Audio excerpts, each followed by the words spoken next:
herencia con miras a la redención de la posesión adquirida. Es decir, tenemos una garantía de que somos hijos de Dios y es el Espíritu Santo.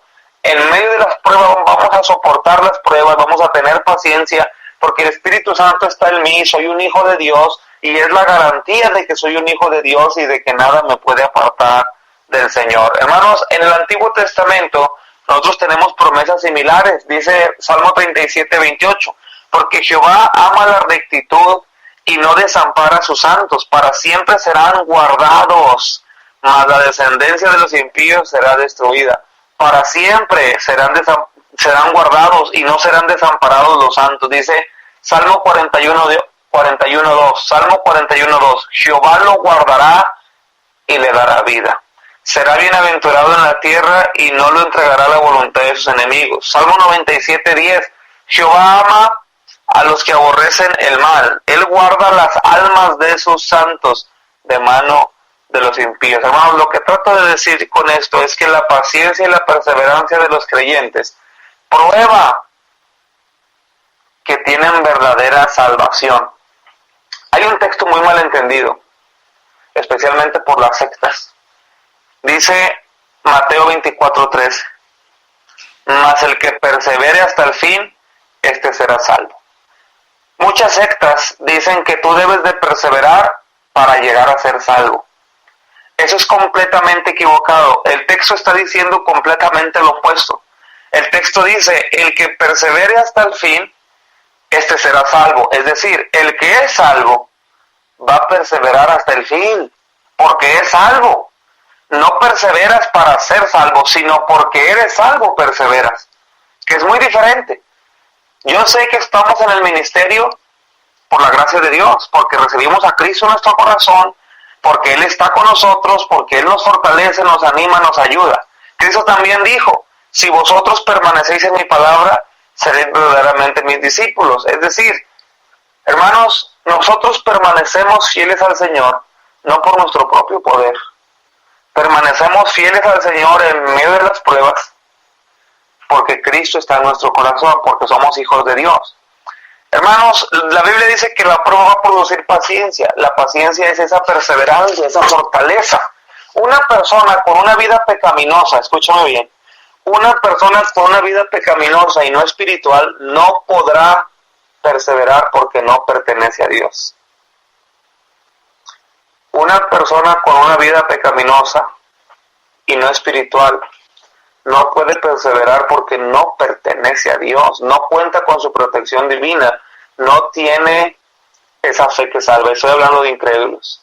Una persona con una vida pecaminosa y no espiritual no puede permanecer en las pruebas. Vamos al versículo 4, hermanos, y creo que aquí vamos a quedarnos esta mañana porque es muy extenso este punto del verso 4. ¿Qué necesitas para vencer una prueba? Ya entendimos que tienes el poder de Dios, ya entendimos que la prueba va a producir paciencia, ya entendimos que tiene que haber gozo y que tiene que haber una mente que conozca, pero ahora, hermanos, viene una parte muy importante. Tienes que tener paciencia hasta el fin, una voluntad dócil, Dice el verso 4, mas tenga la paciencia su obra completa. Fíjate qué interesante. ¿Qué entiendes tú cuando dice la Biblia, mas tenga la paciencia su obra completa? Y luego viene el resultado, para que seáis perfectos y cabales sin que os falte cosa alguna. Qué interesante, hermanos. Dice, mas tenga la paciencia su obra completa. Hermanos, yo leí este texto en una versión en inglés y la frase tenga la paciencia su obra completa se refiere, resiste hasta el fin, deja que la perseverancia tuya complete la obra, es decir, deja que en medio de la prueba tengas una voluntad dócil, es decir, que la prueba llegue hasta el fin, no reclames antes, no te des por vencido antes de que la prueba termine, no desfallezcas, no decaigas, No te desanimes en medio de la prueba. Deja que la prueba llegue hasta el fin para que seas perfecto, para que seas cabal, sin que te falte nada.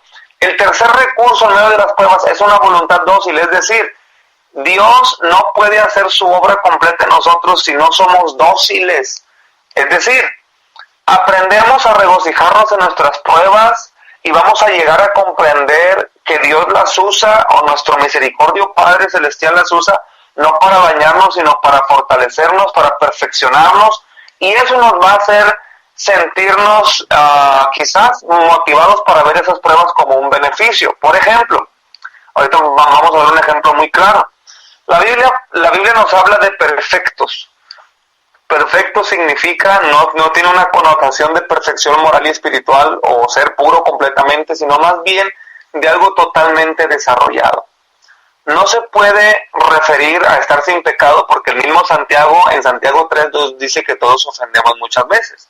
Y luego dice que cabales quiere decir completos, enteros, sin que nos falte cosa alguna. Es decir, hermanos, el resultado final de las pruebas es la perfección, la plenitud, no carecer de nada espiritualmente. Dice aquí, 1 de Pedro 5:10, ese texto clarifica lo que dice Santiago.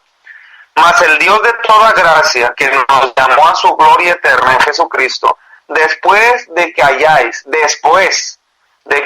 padecido un poco de tiempo, Él mismo os perfeccione, afirme, fortalezca y establezca. Hermanos, lo que está diciendo la Biblia es que tienes que dejar que la prueba llegue hasta el fin y no salir antes, es decir, no rendirte antes, ni dejar la iglesia, ni dejar a Dios. No, pues es que tengo 2 años sufriendo lo mismo y yo le pido a Dios y ya le pedí, le dije que me quitara eso y no me lo ha quitado. Es porque la prueba todavía no termina, porque no se ha cumplido el propósito que Dios tiene en tu vida y no hemos aprendido, no somos perfectos y cabales, nos faltan cosas por aprender, nos falta paciencia, nos falta sabiduría, o lo que vamos a ver ahorita, nos falta algo, por eso no ha terminado la prueba, porque Dios no ha terminado contigo. Y muchas veces cuando estamos en medio de la prueba salimos, dejamos a Dios, dejamos la iglesia y nos rendimos. Déjenme leer un texto muy gráfico, porque en la Biblia, en el Antiguo Testamento, los profetas eran profetas muy gráficos, es decir, ponían algunas analogías y algunos ejemplos que nos hacen entender mejor el punto que estamos tratando. Este texto que voy a leer está hablando de Moab, una ciudad que sabemos que Dios, pues de alguna manera ellos eran enemigos del pueblo de Dios. Pero escucha esto, quizás lo ha leído, quizás no, pero este texto sí necesita su atención. Quieto estuvo Moab, estoy hablando de Jeremías 48:11. Jeremías 48:11.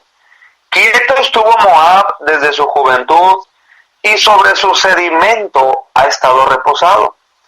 Y no fue vaciado de vasija en vasija, ni nunca estuvo en cautiverio. Por tanto, quedó su sabor en él, y su olor no se ha cambiado.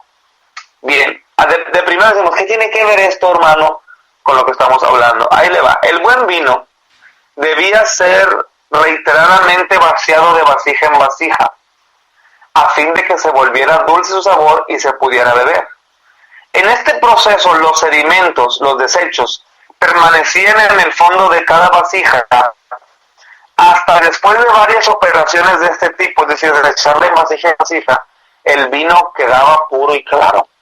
Lo que quiso decir Jeremías es que la vida de Moab, sin disturbios, sin pruebas, sin ser cambiado de vasija en vasija, lo dejó impuro, lo dejó contaminado, nunca se perfeccionó, nunca fue cambiado de vasija en vasija. Hermano, tú necesitas cambiado de vasija en vasija, es decir, necesitas disturbios, necesitas pruebas, necesitas que tu vida se agite para que te acerques a Dios, para que la espiritualidad que en ti no ha crecido crezca.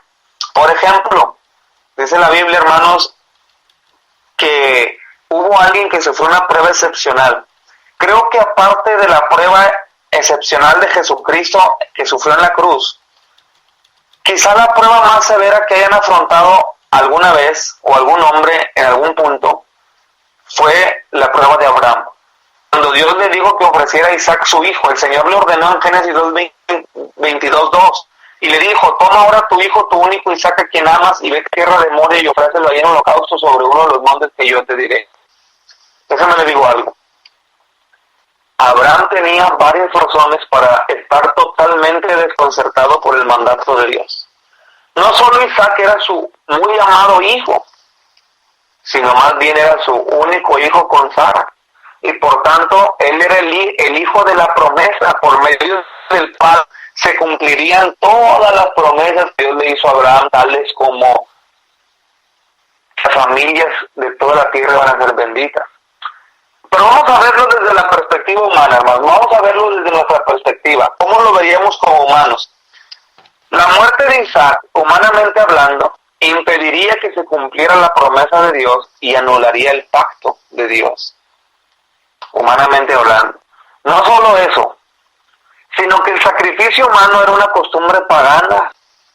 Era lo contrario a lo que Abraham sabía del Dios santo y justo al que servía.